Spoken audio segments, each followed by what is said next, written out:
So hi everyone, today in this video we're gonna develop another solutions for another type of problem that we face today, and this is by using some of the mental models that they can basically be applied in wherever is the field that you can apply, and they're taken for wherever is the field that we have been studying over the time.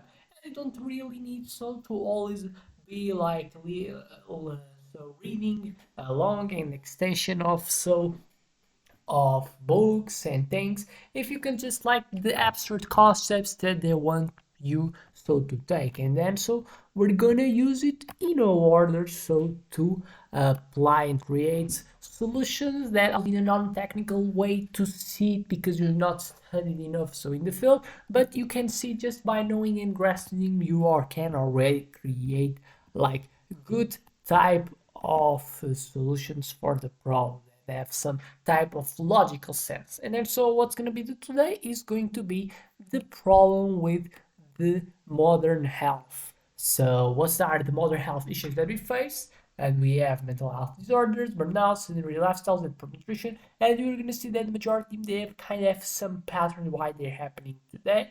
And we're going to try so to use some of the mental models to solve it. So first, the first principles thinking is always where you should start because is where you understand as much as possible the problem that you're facing. And so what is health really? What is actually destroying it?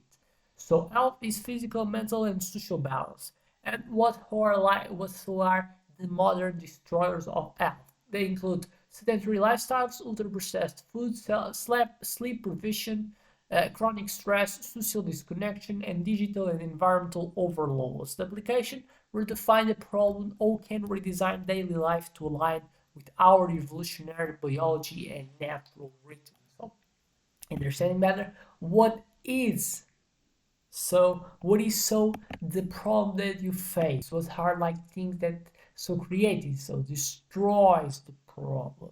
So destroys and creates the problem that you have. What is really the solution? The state that you want to be is where so you should and you will like so to get because it's where you're treating the core of the problem that you're facing. It's where something's to be better to be stuck in. Secondary thinking. What are the long-term consequences of the current solutions that you create? For example, medications relieve symptoms, but often ignore root causes and leads to dependency and they don't solve the problem. Crash diets. They have a rebound effect that worsens metabolic health. So what's the application is that focus on sustainability. Those that solve the root cause or just mask it temporarily in certain times, even making the problem worse in a short term. So if you apply a solution, always look at the secondary type of consequence of these actions. Three is incentives. So you're going to see that when you create so the solution based in scientific evidence. So you have scientific proof that exercise is good. You have scientific proof that doing taking certain type of pill is good or supplement. So you create the solution because you already have understood good the problem because you have done the first principle thinking. You understand as well, and you have created even get a type of more reliable score for the type of solution that you create because you have done the secondary thinking and you have understood what are the second, third consequences of your actions. But you understand that to apply, you're gonna have so to change the system. You're gonna have to create a methodology to make so the elements apply the solutions that you scientifically create. Objectively, they're good, but they're always subjectively talking. They're gonna get to be applied because they don't have what incentives. So three, understanding incentives. You have to work with them in order to so make the elements that you want to take actions and the incentives to take the action that you want. And then there also you and normally when you apply incentivize so people to do the action that you know that and you haven't just have understood, you have studied that are so the ones that they should do, they're most the healthy ones, but you have to understand that we have a whole integrated system, we have a lot of stakeholders that can benefit from the current system, the one that is different from the one that you're about to create. And then, so what do we have? We have food industries profit from addictive products. We have pharmaceutical companies profit from chronic disease management, not prevention. We have healthcare systems that reward treatment, not health maintenance. So a simplification is that you should realize the incentives, rewards prevention and lifestyle change, empower people to take ownership of their health, and then so obviously it's a time and place to understand that you have to create solution. You just cannot like them applied and expect that they will so have gonna have prosperity in the same type of system that is aligned.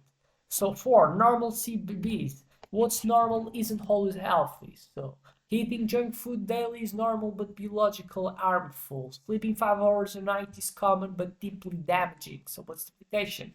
Question what's culturally normal but biological destructive. So look for the fundamentals. What the science seems to say it's positive and not just because a lot of people do. So it's something that you should understand. Redefine healthy standards of living, not just based in if other ones do, if it's common or not. Five, the map is not the territory, so often health advice so official health advice often doesn't match personal reality. So government food pyramids and guidelines can be outdated or political influenced. What works for most doesn't always work for you. So what the application is that promote well healthy literacy. Understand about the differences between each type of organism is something that is positive. But obviously, so if you're not somebody that's specialized in area, it can be so difficult to understand and can start becoming more complex. And then so it's where understand the opportunity cost. So they're always it's easy to take care of my health because it can start to look for you more complex and understand the opportunity cost of doing an action that you think is healthy, but you don't kind of get the benefits while you're doing it. And so you don't feel the incentive to remain doing it. Normally, so the benefits of something is when you do something constantly, and normally, so the benefits they just come after a bit of time and not just in the first times. That is well where it is more harder to sustain habits when initially you're starting it. So normally you have to work with opportunity cost and you have to look for incentives as a way to make you so have and perceive as action that is healthy with less opportunity cost of doing it, and so you feel more incentivized because you feel and you have more less barriers that so makes it harder to take action. So for example, another type of ways to understand the opportunity cost is that you every unhealthy habit replaces a healthy one because normally the unhealthy ones they're most easy to be done. Like watching TV equals to not moving. So opportunity cost. You have a time, or you watch TV or not move. Normally watching TV you save more energy than doing exercise. Normally your body understands that the biological way to act is gonna so tend to do and watching TV instead of so moving, doing exercise. Fast food then normally means as well that you're not so kind of eating nothing and you still are missing nutrients. And overworking normally it's sacrificing health and recovery. So it's are things that are interesting to get seen as something that's present in our life. Seven, a bit of per the principle. Normally, so if you can have a lot of things that can be healthy, but probably you can have like just few key habits that drive most of your health outcomes. So the Pareto rule, 20% of things they create 80% of the outcomes. But then what's the application? Then you're gonna take some of the things that's important to you to get. So focus on high impact behaviors. So 7 to 9 hours of sleep is something that you should always protect. Whole unprocessed food. So I try to not eat. Try to eat as much as less as possible of unprocessed food. Doing exercise like 40 minutes, 30 minutes a day, a movement, bit of running, and managing sugar, alcohol, stress. That are as well things that you should avoid. Not just focusing doing things, as well avoid what's bad for you.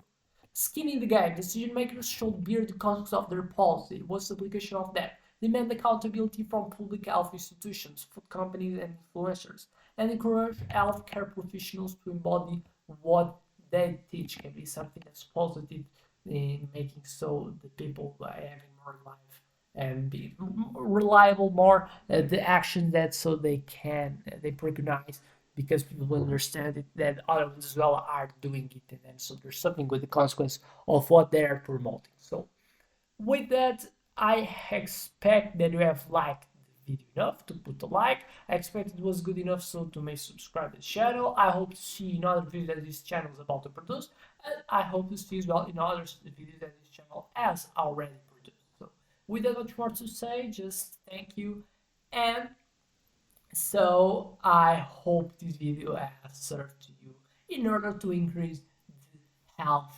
That obviously something that most people tend to embrace and neither everyone has it. So without much more to say, just thank you and see you in the next one.